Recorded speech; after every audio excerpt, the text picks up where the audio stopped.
As someone who absolutely adored everything about the first Shazam movie, I'm disappointed to say that I didn't love Shazam! Fury of the Gods. Unfortunately, I found this sequel to be a mixed bag. For every single thing I liked about this movie, there was something that I equally disliked. Now, despite this opinion, I don't think that Shazam! Fury of the Gods is a bad superhero movie like most people are painting it out to be, simply due to its score on Rotten Tomatoes. The core idea that Shazam! Fury of the Gods was aiming for was, what if we just went all in on the Shazam family for this sequel, since everybody adored the Shazam family in the final act of the first movie. While that is a good idea on paper, I began to rapidly realize something while watching this sequel. An entire movie centered around the Shazam family is not nearly as fun as I thought it'd be, and there's a big reason why this is the case. The Shazam family worked because the younger actors are legitimately stellar in Shazam, and the first movie did a fantastic job at building up Billy's family transitioning to the Shazam family.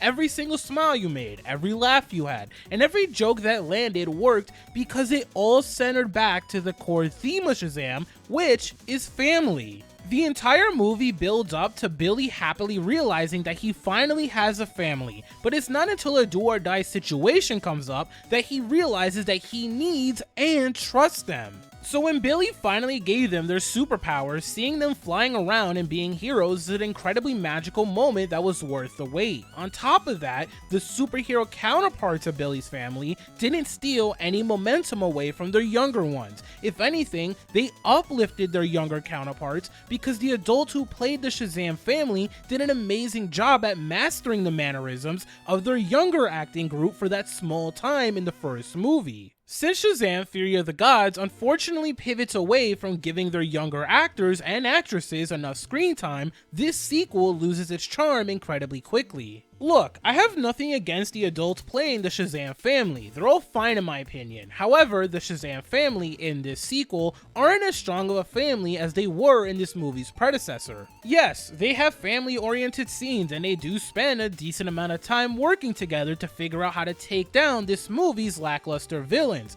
The problem, though, is that only one member of the Shazam family is at the forefront of this movie, and that's Freddy. You'd think that this wouldn't be a problem, but the movie focuses on Freddy so much that everyone, including Billy, who's supposed to be the main character of this franchise, takes a massive backseat for a majority of this movie. And if you ask me, yes, I did like Freddy in the first Shazam movie. I thought he was a perfect supporting character that managed to have near perfect chemistry with both versions of Billy Batson, but I didn't need this movie to primarily focus on him.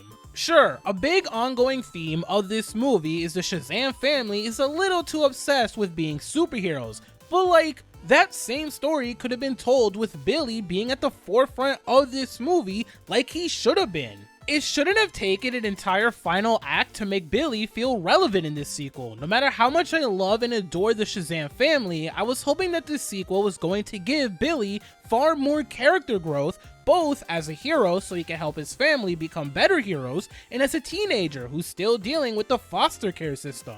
What makes this even more frustrating is that this problem is emphasized by two other problems in Shazam 2 that go hand in hand with each other: the lack of Asher Angel and the complete disconnect between Asher's and Zachary Levi's takes on Billy Batson. I have no idea what happened during the editing and writing process of Shazam 2, but someone somewhere failed Asher Angel. Asher Angel deserved to have a much stronger presence in this sequel. Say what you want about his character growth in the first Shazam movie, but in the rare number of scenes we got with Asher in this movie, he was phenomenal. You can tell from the first movie to this second movie that Asher's Billy Batson was starting to grow into the leading role most people probably expected from him. He wasn't this confused kid who was trying to find his way as a hero and foster kid. Billy was trying to turn his family into a functional team that worked together and benefited from each other's different powers in this movie. There was a level of maturity coming from Asher's Billy Batson in this movie that was so satisfying to see. I loved the handful of scenes we saw Asher in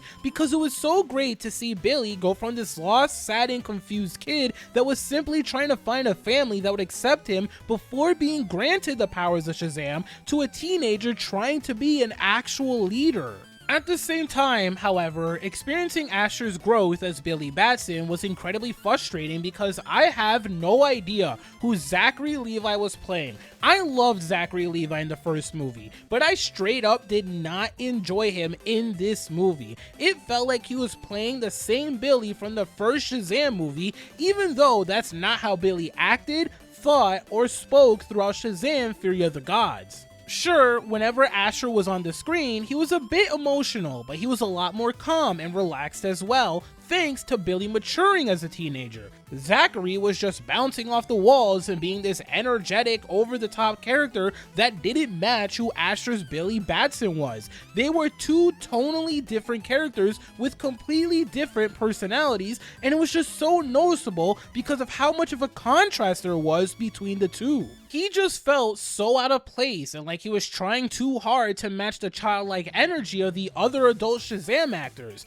It was so bad at times that it was almost like he forgot that the other actors were supposed to portray actual kids. Meanwhile, Zachary Levi was supposed to complement and emphasize the personality of Asher Angel's current day Billy Batson, not play the same Billy Batson who was several years younger and far less mature in the first Shazam movie. If this experience taught me anything about Zachary Levi Shazam, it's that I know for a fact that I can't deal with another movie that primarily focuses on him. I need far more Asher Angel in the next movie to get a break in between Zachary Levi's massive amount of goofiness if we get yet another Shazam movie. Now, as for the Daughters of Atlas, who are the villains of Shazam: Fury of the Gods, I didn't hate them. At best, they were serviceable to a plot that ultimately makes you lose interest in 2 out of the 3 daughters nearly immediately. At worst, they were an incredibly generic group of villains that almost no one will remember in the long run because they have little to no impact on the viewers. Like, yeah, they did their job, which is making Billy dig deep to figure out what makes him the person who deserves the powers of Shazam.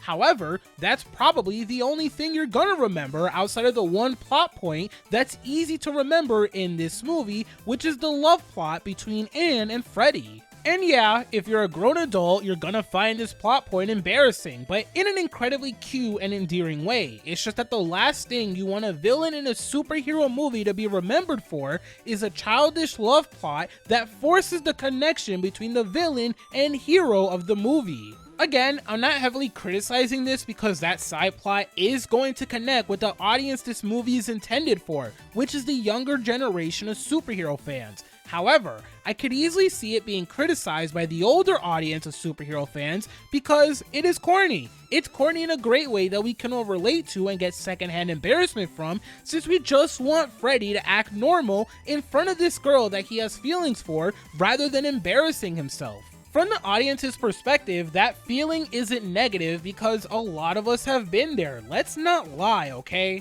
It's just that outside of this relatable teenage love story that allows the plot of this sequel to happen, the Daughters of Atlas were just uninteresting despite them trying to end the world. As someone who's seen every single MCU and DCEU movie, world-ending plots don't click with me anymore unless that's being done in a superhero origin movie. In an origin movie, it's easier to digest considering more often than not, villains in origin movies are as comical as they come. These villains or antagonists typically do whatever they can to truly push our likely lovable protagonist to their absolute limit, which leads to them saving the day. In a sequel, it's just not nearly as compelling because we know that the hero or heroes of the movie are gonna save the day just like they did in their origin story movie. It also doesn't help that I don't see world-ending plots in non-origin movies ever topping what we've seen from Thanos after Infinity War and Endgame. So when it comes to the Daughters of Atlas,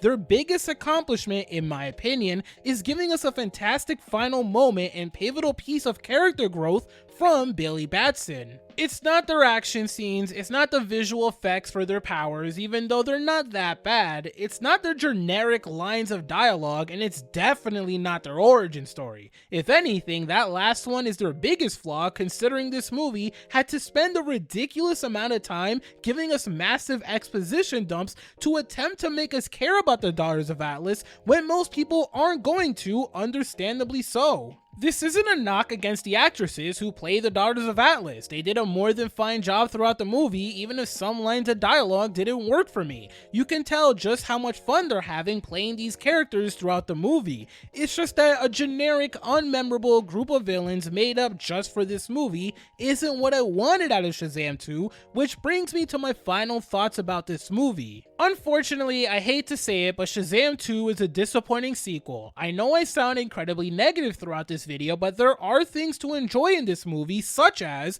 the visual effects, some funny lines of dialogue, the massive heart that this movie has, and the various bright moments that come from the Shazam family. It's just that I wanted more from this sequel. I wanted this sequel to have the same quality of emotional story elements that the first movie had. I wanted to be reminded as to why we all adore the younger actors who played Billy's family, rather than walking away from this movie feeling like there weren't enough of them. Most importantly, I wanted to be reminded why so many of us enjoy Zachary Levi in the role of Shazam as well. Instead, I'm walking away from this movie feeling like it was nothing more than a bad sequel and a lukewarm superhero movie at best. It's not the worst movie in the world, but Shazam Fury of the Gods leaves a lot to be desired. As for where I rank this DCEU movie, I'll be doing a massive video after the release of DC's Blue Beetle, where we'll rank the DCEU movies. Until next time, Shazam!